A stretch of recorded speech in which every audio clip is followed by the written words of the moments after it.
Hi, I'm Steve Becker. I'm a licensed clinical social worker in Westfield, New Jersey. I'm also the author of a book called The Inner World of the Psychopath, a definitive primer on the psychopathic personality.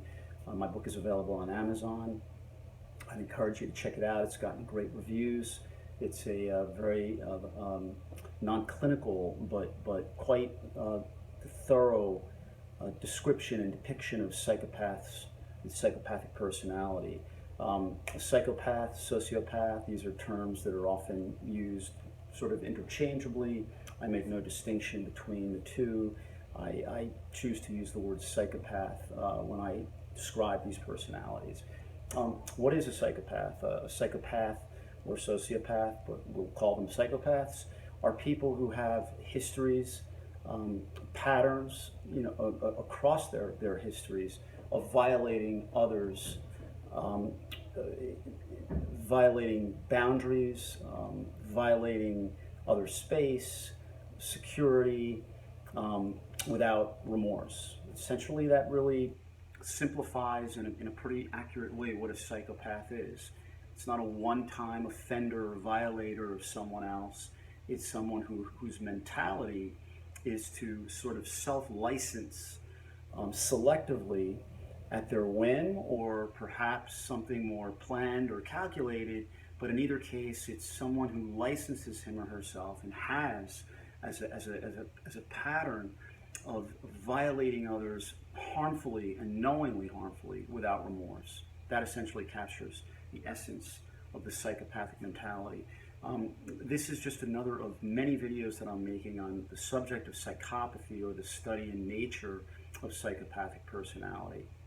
And in this video, I really want to just make a fairly a quick point that was sparked by a comment to one of my other videos, a question that I've gotten.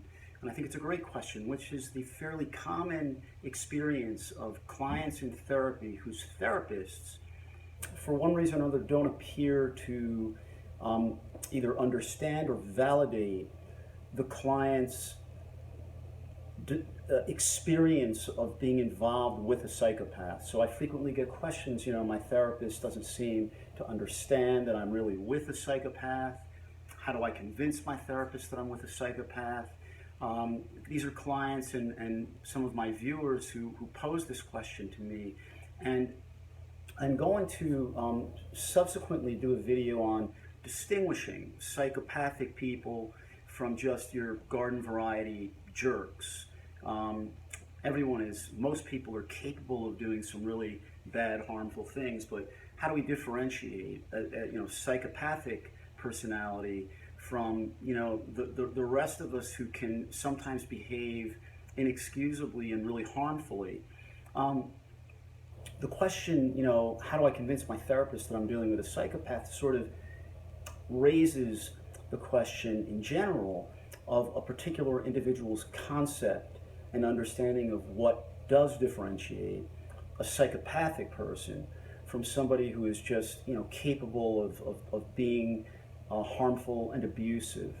I think that my quick answer for purposes of this video, and I'm trying to keep them shorter than longer, is that the more important question isn't, I think, how to convince your therapist to see this person clinically and diagnostically from your perspective, but to probe your therapist for the basis of his or her resistance to seeing this person from your perspective.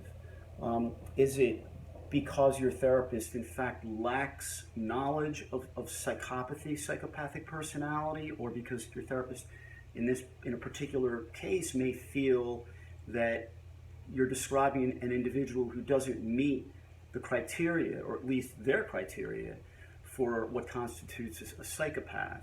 I think it becomes important to talk to your therapist about that, because if most importantly your therapist needs to recognize your experience. It doesn't mean to necessarily clinically agree or diagnose somebody in your life officially the way you might diagnose that person, but at the very least you want your therapist to really leave you feeling that he or she understands the basis of your own speculation, even clinical diagnostic speculations, and you're going to want to understand the basis of your therapist's feedback to you, particularly if it's not fully validating. So that's where I would leave that question. I think you want to ask your therapist what his or her knowledge base is of psychopath, psychopathy, and why perhaps in a particular case he or she may be looking at someone in your life through a different lens, being unprepared to consider psychopathy as a diagnosis for somebody who you may feel very convinced really is a psychopath.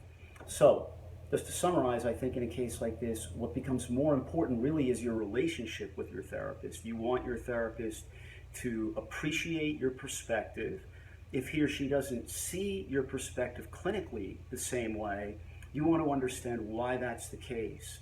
There are many therapists who do not have a significant knowledge base of psychopathy, and others who have a greater understanding of the narcissistic spectrum personality and personality disorders, of which psychopathy is really sort of at the apex.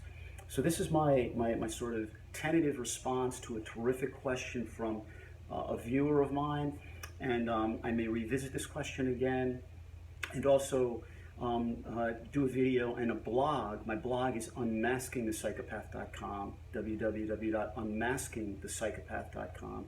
I'm going to post an article on the subject of differentiating, as I said earlier, jerks from psychopaths.